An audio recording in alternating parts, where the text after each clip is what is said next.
Miranda Westerby walked into her tiny alcove of a kitchen, sighing as she looked at the envelope she'd picked up from the postbox in the entrance hall to the block of flats.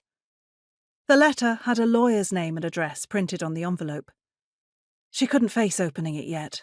Just couldn't. So tossed it down on the table. She was always afraid when she got a letter from that law firm that her only close relative would have played another nasty trick to spoil her peaceful life. Before she did anything, she wanted to sit and relax for a few minutes after ending her working day with another tedious so-called team meeting run by the recently appointed CI, which stood for Chief Idiot in her opinion, whatever fancy title the senior management might give him. The new man now supervising her working group would win a gold medal in the boring Olympics if such a thing existed.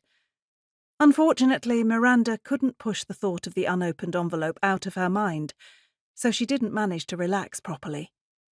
The Westerby family's lawyers had never before contacted her at this time of year, and that worried her. What did her great-aunt want? She picked up the letter and scowled at it. There was a new name given on the back as the actual sender from the lawyer's office. Who was this guy?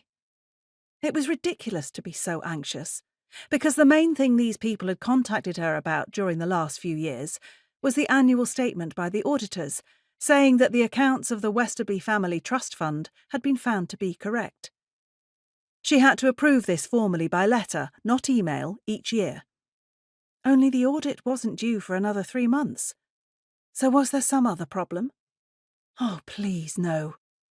The less she had to do with her only close Westerby relative, the happier she was.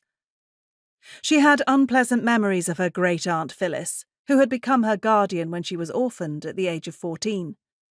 Phyllis had immediately made it clear to Miranda at their first and only meeting that she wanted nothing to do with her young relative and was only doing her family duty by arranging for her to be looked after. She hadn't spoken to her great-aunt in person since then. Phyllis hadn't sent her another letter until 4 years later.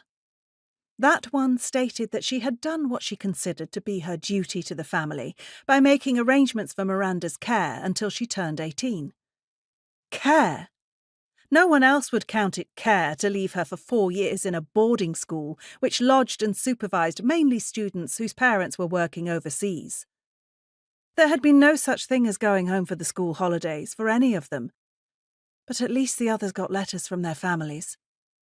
When Miranda turned 18, she applied to the trust for help going to university, and the lawyers had told her that her great-aunt would agree to the fees and living costs being paid only if she studied accountancy and her marks were good. At the end of her final term of university, her great-aunt had sent another message saying she felt she had now done her duty to the family and her great-niece could manage her own life in whatever way she chose from then onwards.